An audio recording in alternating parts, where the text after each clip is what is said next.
की दो रानियां थी, अस्ति और प्राप्ति, जो मागध राज जरासंध की पुत्री हैं।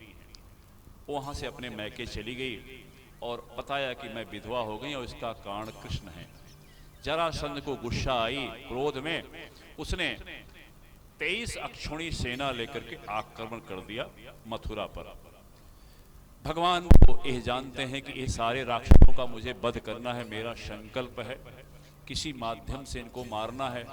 और सारे जो देवासुर संग्राम के असुर हैं, अभी ये अलग अलग राजा बन गए हैं, पूरी धरती को त्राहि त्राहि कर दिए हैं। तो वहां से 23 अक्षौणी सेना लेके आया और बलराम जी अपनी छोटी सेना लेकर के भगवान कृष्ण के साथ निकले बाहर और शब को परास्त करके शब को नाश कर दिया और इसको बंदी बना लिया, मगध राज जरासंध को। तब भगवान कृष्ण ने कहा इनको छोड़ दो, क्योंकि अगर छोड़ दोगे तो दोबारा लाता रहेगा यहाँ पे विभिन्न विभिन्न राजाओं को। परिणाम क्या हुआ, 17 बार उसने मथुरा पर आक्रमण किया और हर बार 23 अक्षौणी सेना लेकर के, मतलब करोड़ों लोगों की बलि दे दी।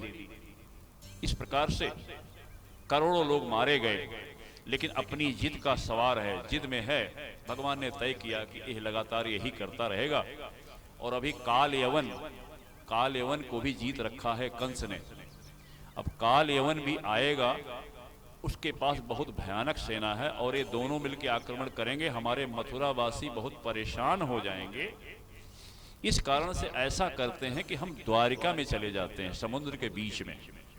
भगवान ने अपनी योग माया से मथुरा के समस्त निवासियों को रातों रात द्वारिका में विश्वकर्मा जी से कह करके एक विशाल समुद्र के अंदर भवन बना दिया और स्वयं आ गए यहाँ। तब तक बलराम जी लड़ते रहे कालयवन से। और आए, जैसे आए इसके पहले 18वीं बार जरासंध आक्रमण करे, कालयवन का आक्रमण हो गया।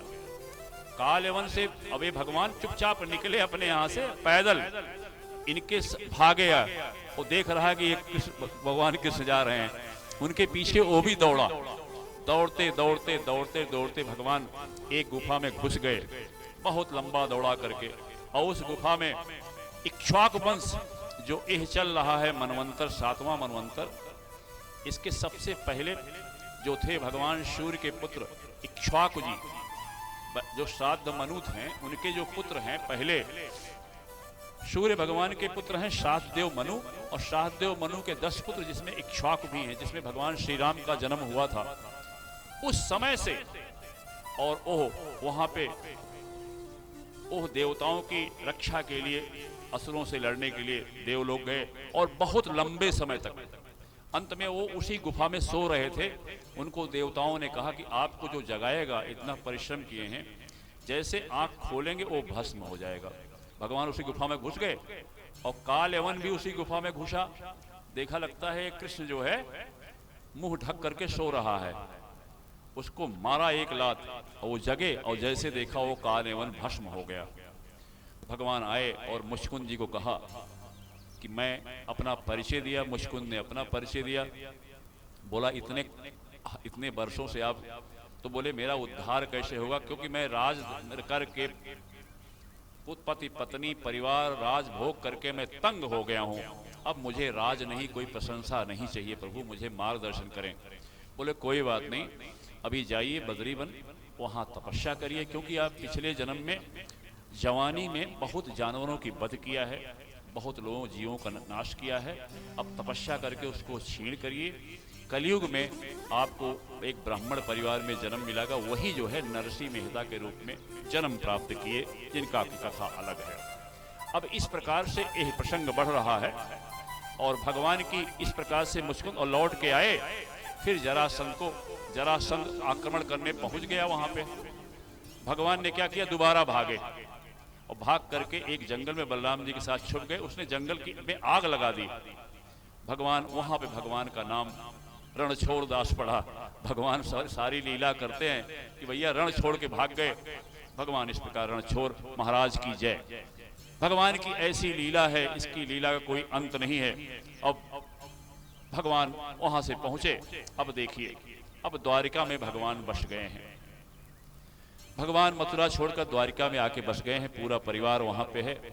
और स्वयं राजा नहीं है, स्वयं महाराजा उग्रसेन को ही, अपने नाना को ही वहाँ का राजा बना रखा है, सारे कार्य को देखते हैं।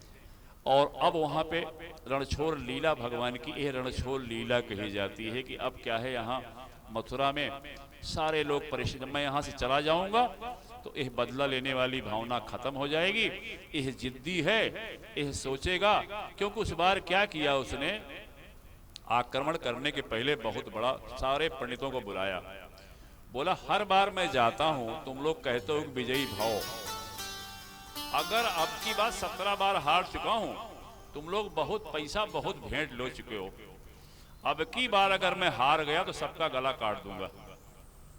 और पंडित लोग हरे कृष्णा जय कृष्णा कर रहे हैं कि भगवान बचाओ हमारी लाज। तो भगवान कहें लाज यही में है कि हम भाग जाइए। भगवान तो अपने भक्तों के लिए कुछ भी, अपने सारे प्रण को त्याग देते हैं। तो वहाँ सारे ब्राह्मणगण, हजारों ब्राह्मणगण पुजारी हैं, भगवान का नाम लेकर के वहाँ से भगवान ने कहा अब मेरा भाग जाना उचित है, नहीं तो सारे ब्राह्मणों पुजारियों की हत्या कर देगा। भगवान रणछोड़ बन गए अपने भक्तों की रक्षा के लिए। अब देखिए, अब द्वारिका में भगवान निवास कर रहे हैं, अब द्वारिकाधीश हैं। सुखदेव महाराज कहते हैं कि द्वारिका पहुंचने के कुछ दिन बाद ब्रह्मा जी के पेड़ा से आनर्द देश के राजा रेवत की कन्या रेवती से बलराम जी का विवाह हुआ। अब भगवान के विवाह का समय आ गया है। भगवान बहुत दिव्य हैं, 16,108 विवाह भगवान के हुए और सब उन्हीं के अंश हैं। भगवान की यह लीला है, खुद यदुवंश को बचाए और खुद उनको जब ले जाना हुआ तो आपस में काट मार दिखा करके लीला समाप्त की। भगवान की लीला हरि अनंत, हरि कथा अनंता, कहि सुनहि बहु विधि सब संता। विदर्भ देश के राजा भीष्मक हैं। विदर्भ देश नागपुर के पास वाला एरिया विदर्भ देश कहा जाता है। उनके 5 पुत्र हैं और एक पुत्री है रुक्मणी। महाराज भीष्मक के बड़े पुत्र का नाम है रुक्मी। वो भगवान किससे नफरत करता है और वो चाहता है कि शिशुपाल के साथ उनकी बहन का ब्याह हो जाए। पिताजी चाहते हैं कि भगवान कृष्ण के साथ ब्याह हो, लेकिन रुक्मी चाहता है कि रुक्मणी जी का विवाह शिशुपाल से हो। अंत में रुक्मणी जी भगवान की प्रशंसा, रुक्मणी जी लक्ष्मी जी हैं, ये सब लीला है हमारे आपके लिए, वो भगवान के लिए ही बनी है। तो बार बार कहा जाता है जो जिसके लिए बना है उसको वही वर मिलेगा। जय कर जही पर सत्य स्नेहु, सोते ही मिल ही न कछु संदेहु। भगवान ने जो लिख रखा है होना है। देवी जी ने परेशान हो गई कि मैं शिशुपाल से शादी नहीं करूंगी, भले मैं अपने आप को आत्महत्या कर लूं या भाग जाऊं, लेकिन मैं इसके साथ शादी नहीं करूंगी। और परंतु रुक्मणी जी ने